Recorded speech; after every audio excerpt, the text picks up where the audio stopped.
What's happening, YouTube? Hope y'all doing well. To be honest, I'm tired of this shit. This corona self-isolation thing, but what has to be done has to be done. Stay indoors, stay home, and I'm doing exactly that by the installation of our racing chassis brace. It's not a strut brace. I've gotten shut in the past for saying that misnomer, but it is a 4-point chassis brace. I'm gonna go through some installation tips. Bit of struggles here, but hopefully this helps you out on your installation. And also the feedback towards the end. As you can see, my hair is a little wild. I need to shape up, but I'm working from home and I'm not seeing nobody, as you shouldn't either. I'm not your mom or your father. I'm not your control, but definitely stay home. So, like I said, install, close-up pics, feedback. I'm working on my videos a little bit. Give me feedback. I'm open to that as well, and I'm always looking to improve. So we're gonna get right into it. So the package comes with some instructions here. You got some spacers as well as some washers to put in between the chassis brace and the nuts to prevent scraping. And you got some nice little stickers here to install as you choose. First thing you want to do is take off this bracket, this cross member. That's the right word. So I'm gonna start off with the factory brace, the A and B. Then move on to at the strut, get those two off, and then we're gonna proceed to get those off of the strut as well. You may not even need to undo these right here, but there's no harm in doing it. These are gonna be 2 12s. 4 12s, count all of them, and you just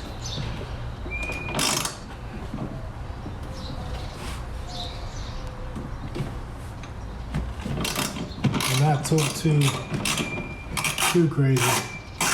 So you shouldn't need any power with this.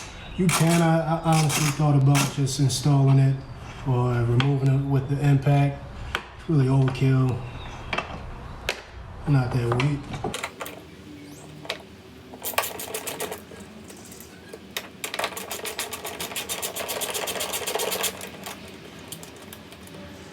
Next step, you want to get the bolts over the struts off. This 2 is a 12.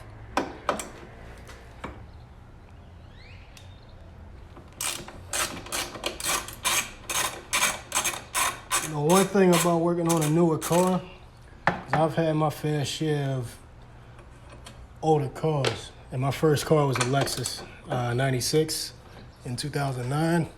You don't have to worry about things getting rusted. That is quite the luxury if you work on your cars yourself.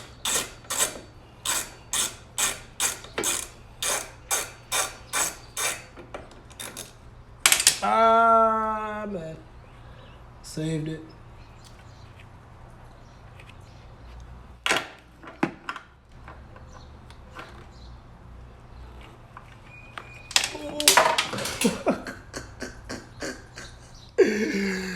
Damn.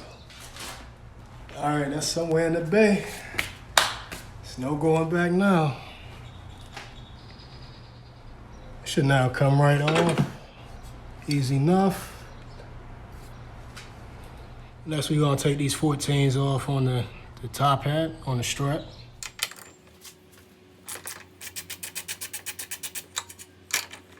Pays to have a long extension or a deep socket, deep well.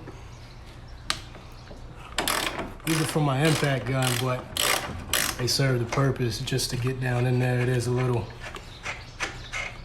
far down if you don't have an extended or a deep well. This is probably gonna be the hardest one.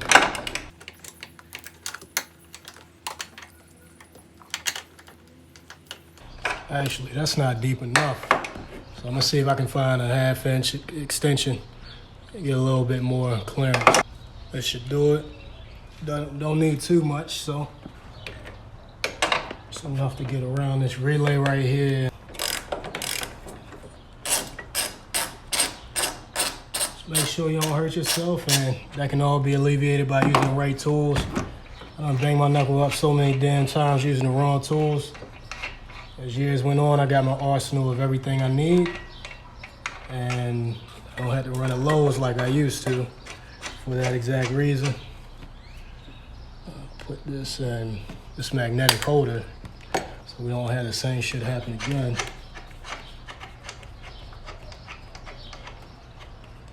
Because you need these.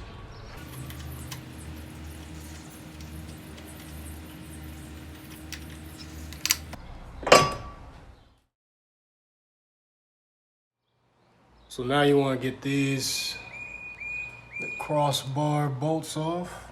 So you got one right there, one right there. They are a little recessed on the splash guard, so you want to get this extender. Get that off just fine.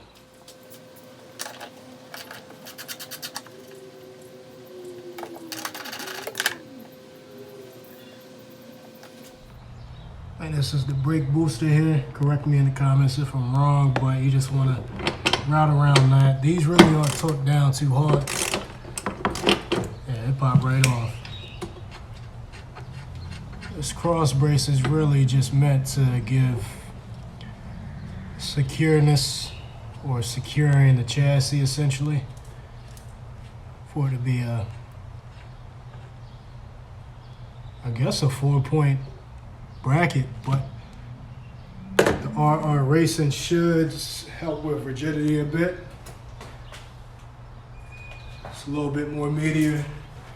I'm definitely going to torque that down a lot better than what it was. Oh, don't forget to remove this little clip right here.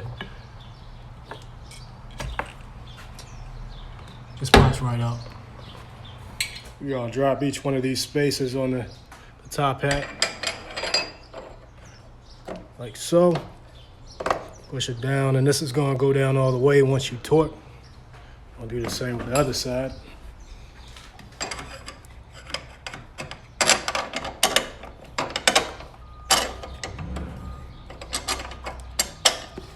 So, looks like this bracket is in the way a bit. That bracket, so we might need to remove that.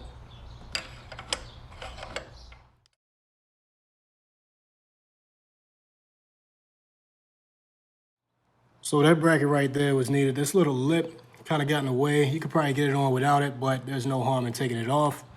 So just unscrew these. These are 10s, both of these. So fully remove this one to get that above the bracket and just loosen that to get some wiggle room. Don't worry about torquing these down. They just need to be snug and secure. I was able to slip that right over. First things first, you want to slip the back on.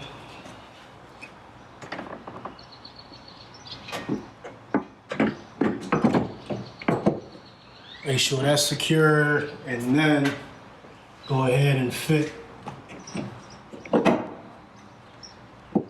brace. Just wiggle that into place.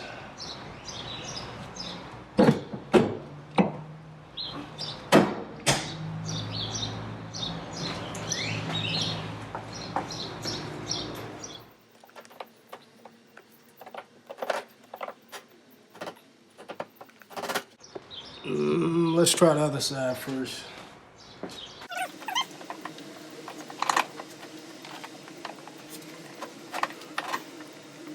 This is where Rafi suggested that you may have to lift up the car a bit, I'm assuming. So we might be right back doing that.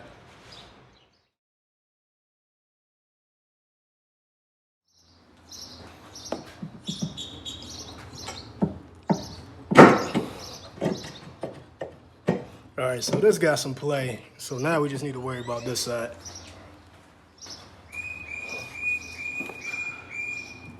And I don't think that is fully on.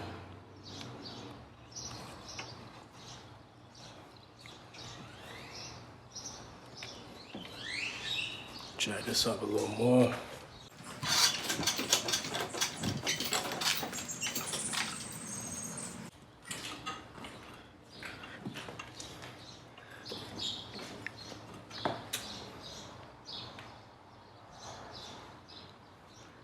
get my rubber mallet, see if I can work this into place. I think what's going on is this right here, and the back is not fully on, so I'm gonna try to knock that into place, and then come back here and see if that's situated.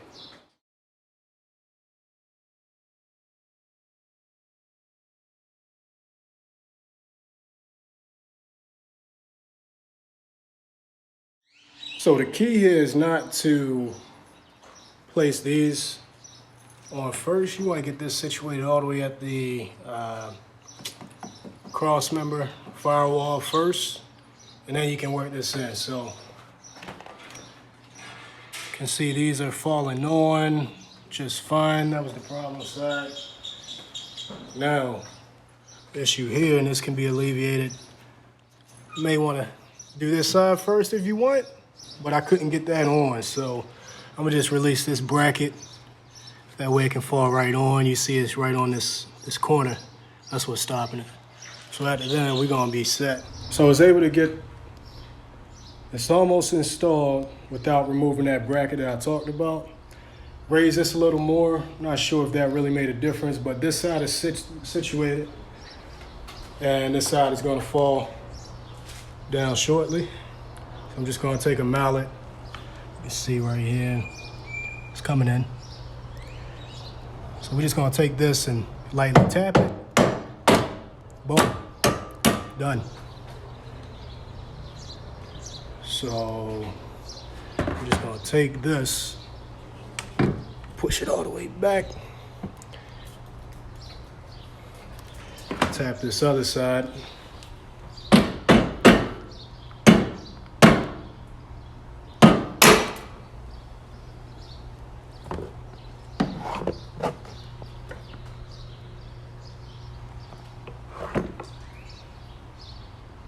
And now that's installed, we just gotta reinstall the bolts. So since I'm prone to losing bolts, these right here are a little bit of a task to get in.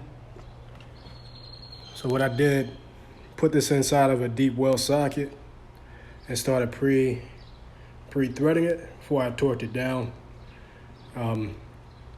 Got that side over there installed, hoping for the best with this one. Like I said, I just lost a bolt that I didn't need on this video alone.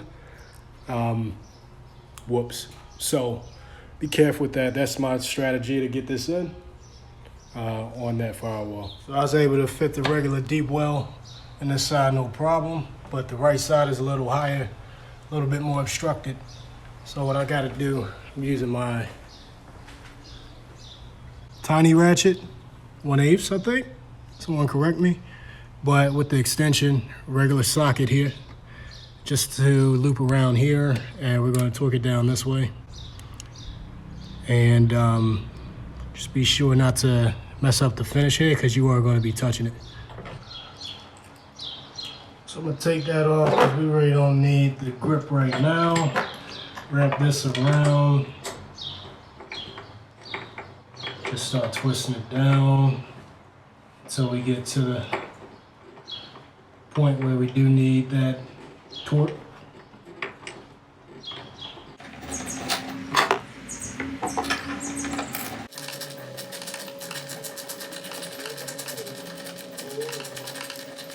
Even if you wanted to put a little piece of microfiber there, just to protect the powder coat, and you can get a little bit of speed there.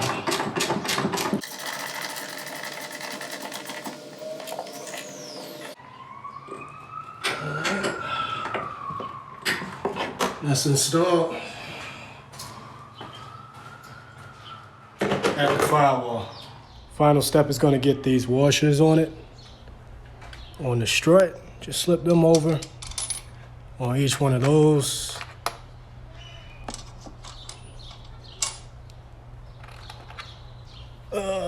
Blindly.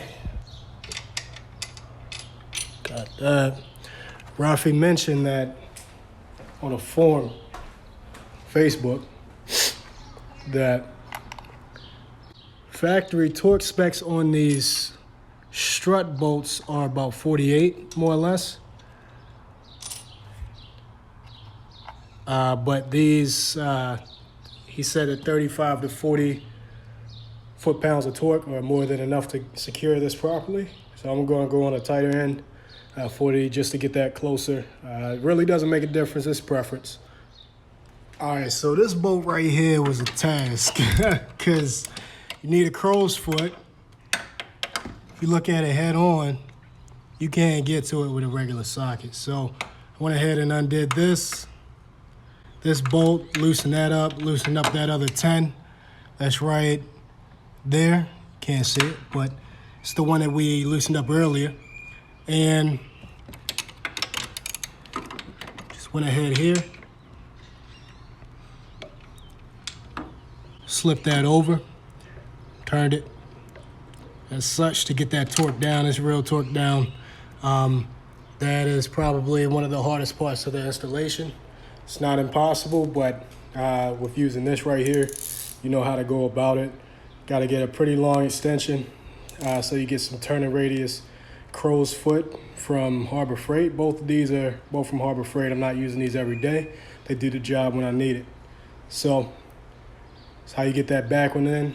The rest of these are unobstructed. You can do that with the regular socket. All right, finally got the brace installed. Now it's time to give this a good old wipe down. It's been a while. Like I said in one of my previous videos, Texas is pretty dry and super dusty. So it's the final product. Gonna get this a nice wipe down, and then of course to protect it, like I do all my carbon fiber parts. There we go.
Took it out on the road just to see the product of my labor, and I'm impressed. Like, I really didn't have any expectations, but dealing with RR racing, you're gonna get quality product regardless. So installed it, took it for a spirited drive, and noticed immediately how commanding the front is, a lot more stiff. Grounded, and you can really throw the back out. These are heavy cars, so you gotta kind of snap it into place. If you want to get it sideways, now not so much. It goes sideways pretty easy. And all that to say, you kind of just want that predictability, and that's exactly what you're going to get. Would I recommend someone to get this? Absolutely. I'm pretty good, pretty happy with this, and not only does it perform well, that's the bonus. But also it looks good under the base. So, I mean, 10 out of 10. I cannot complain. Definitely go pick you up one. That's all I got for y'all today. So, appreciate the view. Please subscribe if not already. Let me know if there's anything else that y'all would like to see. Be happy to do it. I ain't got nothing but time on my hands, so I'll speak with y'all soon. Until next time.